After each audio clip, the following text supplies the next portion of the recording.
Wesh mon chef, wesh mes chefs les gars. On va d'abord commencer à tacler la population, tu vois. On va parler de la population qui est dépourvue de bonnes habitudes, qui est dépourvue d'hygiène de vie. On va parler un peu des golems, on va tacler les gens, comme on aime bien faire.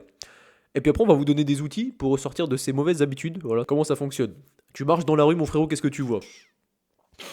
Tu vois des mecs comme moi, les gars.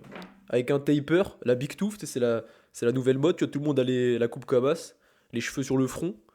Bon, moi, je suis juste en projet cheveux longs, les gars. Je suis pas en train de copier tout le monde, tu vois. Et la plupart de ces humains, ils portent maintenant la nouvelle truc, c'est kawaii les gars. C'est quoi? C'est kawaii. Tout le monde est revenu au kawaii les gars. De base c'était un truc pour la pluie, maintenant tout le monde s'habille en kawaii. Ils ont tous les mêmes chaussures, ils ont tous les mêmes jeans, ils ont tous les mêmes bijoux. Ils ont tous des écouteurs, AirPods, ils ont la même doudoune. Bref, que des clones, que des PNJ avec des mauvaises habitudes parce qu'ils sont après le matériel. Tu te balades dehors, tu vois des meufs avec des hugs, t'as toute la catégorie, la classe arbillette, la catégorie mascara, fossile, faux ongles, etc. Tous des clones, tous dans la matrice, tous en train de courir après du matériel alors qu'ils vont rien obtenir et vont rester pauvres toute leur vie. Toi, tu veux pas être comme ça. Tu t'es peut-être reconnu, mon chef. Tu t'es peut-être reconnu. Toi, c'est peut-être autre chose. T'es peut-être sur League of Legends toute la journée. T'es peut-être en train de scroll toute la journée. T'es peut-être en train de mater des TikTok. Si c'est les miens, c'est bien en vrai. Tu peux mater mes TikTok, tu peux mater mes vidéos YouTube. Tant que tu passes à l'action juste après, c'est carré.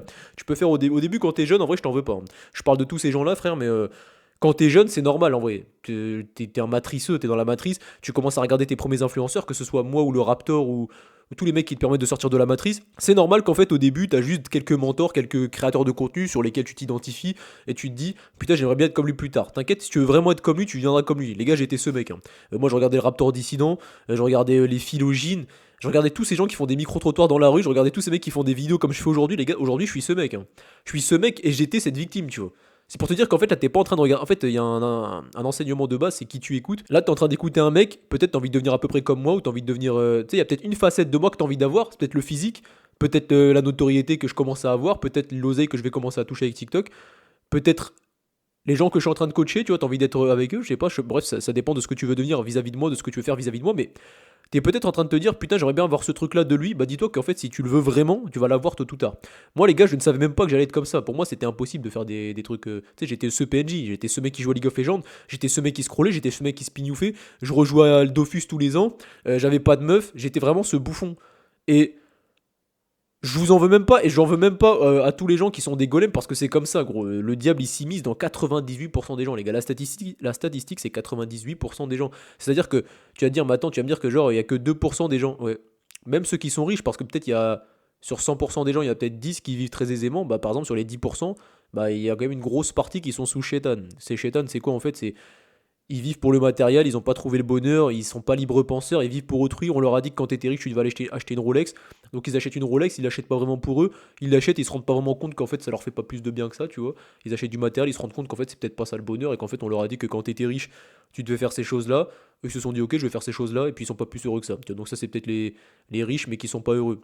Donc dis-toi que dehors, selon la statistique de ceux-ci, les gars, 98% sont dans les griffes du diable. Mais le diable, c'est pas ça le diable. Tu vois, une fois de plus, mon gars, le diable, c'est juste tes mauvaises pensées, tes angoisses, ce qui fait que t'es pas heureux, que tu ne trouves pas de bonheur. Donc pour revenir à ce que je disais, l'humain moyen, il a un corps disgracieux, en moyenne. Tu vas dans la rue, moi je suis cuss, tu vas me dire, tu me vois torse nu, tu dis pas que je suis cuss, tu vois torse nu, tu dis, ah, beau gosse. Mais quand tu vas dans la rue, tu regardes l'humain moyen, il est soit tout cuss, soit tout gros, soit entre les deux skinny fat, mais il est pas très bien, tu vois. C'est quoi, c'est allez, 5% de la population, quand elle se met torse nu, tu dis ah ouais, ça en jette un petit peu. 5%, je suis peut-être gentil en vrai, hein, sur 5 personnes sur 100, s'il y a les 5% des personnes, parce qu'elles ont une bonne génétique, ou elles s'entraînent, ou elles font un peu de sport, ou elles s'entretiennent un petit peu, elles se mettent torse nu, tu dis ok, ça va, il y a un truc. Et pour les filles, c'est pareil, hein. Tu te balades dans la rue, c'est peut-être encore pire parce que les filles, elles n'ont pas cette appétence pour le sport, elles sont beaucoup moins licenciées que les hommes dans les différents clubs sportifs. Donc l'humain moyen, concrètement, c'est quelqu'un qui ne fait pas plus de sport que ça, qui a une vie moyenne, qui a des aspirations moyennes. Il va en soirée le samedi soir, il va en soirée le jeudi, il essaie de serrer sa voisine ou sa camarade de classe. Il a des addictions, que ce soit le no-port, le scrolling. Il a pas plus de rêves que ça. Il joue à la console, il mange n'importe quoi. Et du coup, il est bloqué dans sa matrice et il sait pas trop ce qu'il va devenir. Ça tombe bien, moi je suis là, tu vois. Moi je suis là, tu vois. Si je vous tire dessus, si je tire sur ces gens-là depuis tout à l'heure, c'est pour qu'après je te donne des clés, que tu te sentes un peu visé, tu te dis putain, est-ce que je suis ce mec là? Est-ce que je suis ce mec qui n'a littéralement aucune aspiration et qui est en train de regarder un mec qui est en train de me descendre depuis 5 minutes? T'inquiète, si je fais ça, c'est pour ton bien, frérot, c'est pour que tu réalises que t'es dans une situation de psychopathe et qu'en fait, si tu ne réagis pas très rapidement et si tu ne comprends pas très rapidement les mécanismes qui font que t'es toujours bloqué dans tout ce cercle, eh ben tu vas jamais t'en sortir. Maintenant, qu'est-ce qui fait que t'es dans ce cercle? Les mauvaises habitudes. Le diable se cache dans les mauvaises habitudes. la procrastination, la dérive. Je lis un livre, tu vois. Concrètement, le diable, il t'explique que son terrain préféré, ses proies préférées, les gens, les 98% en fait, c'est des dériveurs. Des dériveurs, c'est des gens qui procrastinent, des gens qui doutent de leur but de vie, qui doutent de ce qu'ils ont fait, doutent de ce qu'ils veulent, qui doutent de ce qu'ils veulent faire, qui doutent de ce que le bonheur, de ce que l'avenir leur promet en termes de bonheur. Ils doutent de tout ça, c'est les 98%. On les appelle les dériveurs. La dérive, concrètement, c'est quoi, les gars? C'est les procrastinateurs. En gros, c'est la procrastination et c'est le terrain préféré du diable.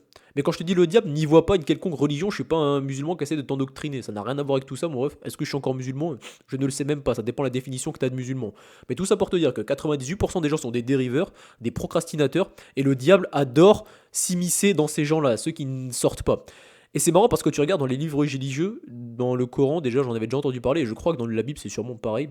L'oisiveté, on en parle déjà. L'oisiveté, c'est le fait de faire n'importe quoi de son temps, tu vois. Le temps, c'est l'énergie la plus précieuse, c'est la chose la plus précieuse. Plus tu utilises de la bonne manière ton temps, plus tu deviens vite, tu deviens fort rapidement. Plus tu l'utilises de la pire des manières, plus tu deviens une merde rapidement. Concrètement, tu deviens un esclave de ta dopamine, un esclave de tes pulsions, de tes désirs quand tu fais n'importe quoi de ton temps.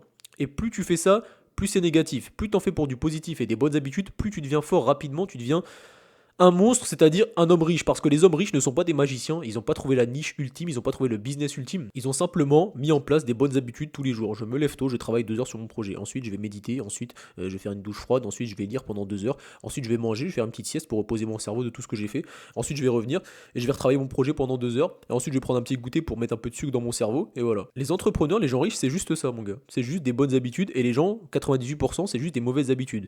C'est tout ce que tu as à savoir. Maintenant quand tu te balades dehors, tu te dis, attends, genre tout cela, c'est des PNJ juste parce qu'ils ont des mauvaises habitudes. Ouais. Et quand tu vas dans les grandes entreprises ou tu vas dans des meetings ou des conférences où tu regardes les gens à la télé qui sont hyper riches, genre ces gens-là, c'est juste des gens qui ont des bonnes habitudes. C'est juste ça qu'ils ont fait. Ouais. Ils ont pas fait de magie, hein. Ils ont pas hérité de je sais pas quoi. Ah ouais, moi j'ai pas de chance, déterminisme social, je suis tombé dans une famille de pauvres, c'est vraiment pas de chance. Non, ça marche pas. En fait, il y a un truc, les gars, vous allez peut-être pas le croire, mais le hasard n'existe pas. Le hasard dans ce monde n'existe pas. Tout est prouvable et explicable. L'univers a des lois juste que tu ne connais pas. Ce que les humains ont décrié, ont décrété d'hasardeux, ce qui est hasardeux selon les humains, c'est des choses qu'ils ne peuvent pas expliquer. En fait, si toi tu t'es retrouvé dans cette situation et tu penses que t'as pas eu de chance et que c'est le hasard, c'est juste que tu ne sais pas l'expliquer. Il n'y a pas de hasard, les gars. Les lois de la nature, elles sont codées. Tes pensées, c'est quelque chose que tu ne contrôles pas H24.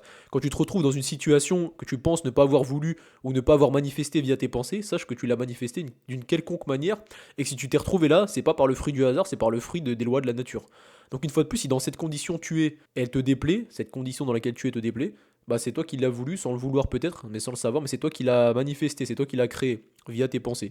Donc maintenant, je vais te donner des outils. Là, on a bien tiré sur tout le monde. Toi, tu te dis, moi, je veux plus être ce bouffon qui se branle, je veux plus être ce bouffon qui joue aux jeux vidéo toute la journée, je veux plus être ce bouffon déprimé qui n'a pas d'aspiration, qui ne sait pas comment il va devenir riche, t'angoisses tous les jours peut-être de ta vie, tu te dis putain comment je vais faire. Moi je l'ai fait, tout le monde peut le faire, et moi justement je peux t'accompagner à le faire. Mais c'est pas le but du sujet, ça tu m'enverras un message si vraiment t'es déter à passer à l'action pour de vrai. Là je suis là pour te donner des clés. Première chose, règle ton sommeil. La première chose. La première chose, c'est le sommeil, le pilier le plus important parce que quand tu dors, tu sécrètes tout plein d'hormones, tu régénères tes cellules, tu régénères ton cerveau, tu régénères tes pensées, tu télécharges tout ce que tu as appris dans la journée, tu remis tes tissus en ordre que tu as détruits à la salle. Le sommeil, c'est le plus important. Si tu ne dors pas assez, tu es pas lucide. Et c'est lorsque tu n'es pas lucide que tu as des mauvaises pensées. Et comme je te dis que ta pensée crée ta réalité, si tu dors mal, tu auras des mauvaises pensées. Ces mauvaises pensées vont faire que tu vas dormir encore plus mal parce que tu vas dire toute la journée j'ai mal dormi, j'ai mal dormi, j'ai mal dormi. Imagine si ce soir je dors mal encore, qu'est-ce que je vais faire? Je vais faire 2 jours sans mal dormir, je vais encore déprimer. Règle ton sommeil d'une quelconque manière. Mais le problème, c'est que le sommeil et toutes tes bonnes habitudes, elles sont interdépendantes. C'est-à-dire que ton sommeil dépend de ton activité physique, dépend de ce que tu manges, dépend de l'heure à laquelle tu te lèves, dépend de ce que tu dis, dépend de ce que tu regardes sur ton téléphone. En fait, il y a tout ça, tu vois. Attends, la lumière, elle est trop puissante, je vais l'éteindre un peu. Ouais, ça devrait être mieux. Putain, depuis tout à l'heure, j'ai un soleil sur le crâne. Donc, chaque bonne habitude entraîne une bonne habitude et tu dois commencer petit à petit. Et le truc, c'est que moi, je te connais pas personnellement, tu vois. Si on s'appelle et que je t'accompagne, bah là, je peux te guider. Si tu veux passer au next level, que tu veux me contacter et que je t'accompagne, là, on pourra comprendre c'est quoi tes habitudes et je pourrais te dire exactement ce que tu dois faire pour vaincre cette habitude en remplaçant par une autre. Mais moi, je te connais pas. Donc, tout ce que je peux te dire de valeur gratuitement, je peux pas faire du cas par vidéo YouTube, c'est impossible, les gars, je peux pas tous vous voir. Concrètement, si on s'appelle jamais et que je t'accompagne pas, ce que tu dois faire, c'est pointer tes pires habitudes dans l'ordre, tu vois. Top 10 pires habitudes. La première, celui qui te pompe le plus d'énergie et de dopamine, de temps et de concentration, c'est peut-être ton téléphone. Regarde ton temps de téléphone par jour. Si tu as plus de 3 heures, déjà, c'est une folie furieuse. Tu vois. Si t'es pas créateur de contenu et que tu as plus de 3 heures de téléphone, c'est une dinguerie. Et il y a de grandes chances que là, si tu regardes tout de suite maintenant, là, tu mets en pause cette vidéo, tu es à plus de 3 heures. Et il y a de grandes chances que Si tu essaies de mettre en place des techniques pour baisser, tu vas même pas réussir à descendre en dessous de 4 heures. T'étais sûrement à 5 heures ou quoi. Donc une fois que tu identifies tes pires habitudes, tu vas essayer de les enlever une par une. Une par une. Avant même d'enlever des bonnes habitudes, tu dois te laver de la mauvaise dopamine. Parce que ça sert à quoi de te mettre de la lecture alors que tu peux même pas tenir 2 minutes en place sans ouvrir ton téléphone. T'es en train de conduire, t'es en train d'être dans le métro, t'es à l'école, toutes les 2 secondes, tu sors le téléphone de ta poche, tu fais ça, tu sais même pas pourquoi, tu sais même pas ce que tu regardes. Tu regardes des trucs inintéressants, vides de sens, tu sais même pas pourquoi tu fais ça, mais ton cerveau il est tellement esclavagé par ta dopamine, tu sais même pas comment en sortir. Tu te rends même pas compte que t'es un esclave de ta dopamine et de ton téléphone. En vrai, c'est une folie, les gars. Et moi, je te parle pas en non-connaissance de cause, je sais exactement ce que c'est. Moi aussi, à l'époque, j'étais un dopaminesque, tu vois. C'est pour ça, quand je te dis ça, je sais que quand je te regarde et que je te parle, tu dis, ah, le bâtard, il a raison. Ah, le bâtard, je suis dans le métro, je suis dans ma classe, des fois, je suis en train de parler à quelqu'un, je sors mon téléphone comme ça, genre. Je me retrouve en train de faire ça, je sais même pas pourquoi je le fais, ni comment je me suis mis à faire ça. Bah, ça, c'est ce qui montre qu'en fait, ton cerveau, il est cramé, mon gars. Et donc, soit tu te débrouilles tout seul pour le faire avec ce que je te donne gratuitement, soit tu me contactes. Mais une fois de plus, il y a très peu de gens qui passent à l'action, tu vois. Là, je t'ai donné plein d'outils. Soit tu vas passer à l'action tout seul, et une fois de plus, bah, 80% des gens vont ignorer et 20% vont passer à l'action. Sur ces 20%, seulement 80% vont échouer, enfin 80% vont échouer, 20% vont réussir. Et sur les 80, il y en a 20% qui vont songer l'idée de passer à l'action en me contactant. Et sur ces 20%, il y en a que 20%, bref, t'as compris en fait. En fait, à chaque fois, il y a un très petit échantillon qui passe à l'action. Donc ne sois pas ce débile. Pour une fois dans ta vie, passe à l'action, que ce soit demain en appliquant ce que je te dis ou aujourd'hui en me contactant. Mais passe à l'action d'une quelconque manière. Et c'est pour ton bien que je te le dis. Moi, je m'en bats les steaks. Vraiment, c'est pour toi, tu vois. Donc dès demain, tu fais une liste. Tu prends un calepin, tu vois, t'es comme ça. T'as un calepin. Moi, j'ai acheté un truc, ça coûte 10 balles. Commence à investir dans. Tu t'en fiches de payer 10 € pour un truc pratique, tu vois, c'est pratique. Je peux déchirer les feuilles, je peux écrire mes projets, je peux écrire, prendre des notes. Tu prends un calepin comme ça, stylo bleu, feuille blanche, et t'écris tes 10 pires habitudes. Ou si t'en as pas tant que ça qui te viennent en tête, t'en écris 5. Et le but, c'est de les virer petit à petit. Peut-être tu vires la plus facile, tu vois. La plus difficile, tu la laisses. Bien que ce serait bien de virer la plus difficile directement. Commence par la cinquième. La cinquième, c'est quoi? C'est peut-être les 1 heure de Netflix que tu fais après l'école, alors que déjà, t'as passé toute la journée sur ton téléphone. Déjà, c'est trop pas que c'est abusé, frère. Donc, t'enlèves la cinquième, la quatrième, la troisième, la deuxième, la une. Et quand tu vois que tu passes des journées à peu près sans dopamine, et que t'as du temps qui se libère, tu te dis putain, mais je me fais chier là en fait. Quand j'ai pas mon téléphone, quand j'ai pas Twitter, quand j'ai pas ma série, je m'ennuie. Bah là, tu commences à remplacer toutes les habitudes. Tu vois. T'as libéré du temps, maintenant tu remplaces tout ça. Tu te dis tiens, je vais acheter un livre sur les bonnes habitudes, pourquoi pas? Tiens, Atomic Habit, tiens, va acheter ça, mon gars. Pourquoi pas t'achètes ce truc et tu vas lire tous les matins, tous les soirs, tu vas te mettre des bonnes habitudes, tu vas dire ok c'est comme ça, c'est comme ça, et petit à petit tu vas commencer à libérer du temps. Ah ouais, après le livre, bah, ça va être la méditation, puis ça va être la marche, en fait tu marchais jamais dehors alors que t'as du gras partout sur toi, gros. T'es tout gras, tu respectes pas ton corps, alors qu'on t'a donné un corps qui est fonctionnel de fou, des fonctions de fou, et toi tu marches jamais, tu prends les escalators comme un idiot, je suis en train de m'énerver carrément. Et les gars, j'en peux plus des gens qui prennent les escalators, qui a des escaliers juste à côté, frère. T'as des jambes, c'est fait pour les femmes enceintes, les handicapés. Toi, t'es là, tu peux gambader, tu peux cavaler sur partout, tu peux monter les escaliers. Il y en a, ils prennent l'ascenseur carrément, frère. Ils prennent l'ascenseur, ils ont leurs 2 jambes, ils se sont dit non, escalator c'est trop dur, ascenseur carrément. Déjà qu'il y a l'escalier à côté. Alors, ils me dégoûtent ces gens-là.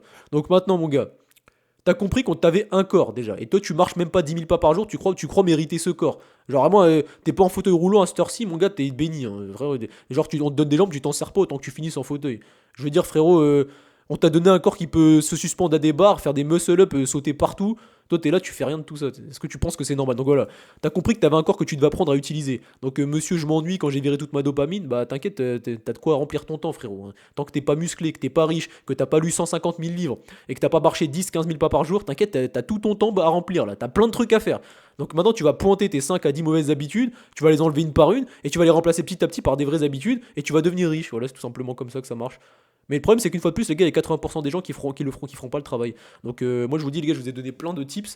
On arrive à 15 minutes de vidéo, je pense que c'est pas mal. Je vous ai donné plein de tips. Enfin, tout ce que tu as à faire, c'est prendre un papier, lister les trucs, les enlever petit à petit et remplacer par tout ce que je t'ai donné juste avant, c'est-à-dire les pas, la lecture, etc. Voilà. Concrètement, c'est ce que tu as à faire. Tu as les outils en main, mais tu vas encore soit décider de ne pas passer à l'action. Tout est entre tes mains. Tu vois, la décision, elle est entre tes mains. Là, c'est la pilule bleue avec ma bague, là, pilule bleue, pilule rouge. Tu choisis ta pilule, mon ref, et tu passes à l'action, tout simplement.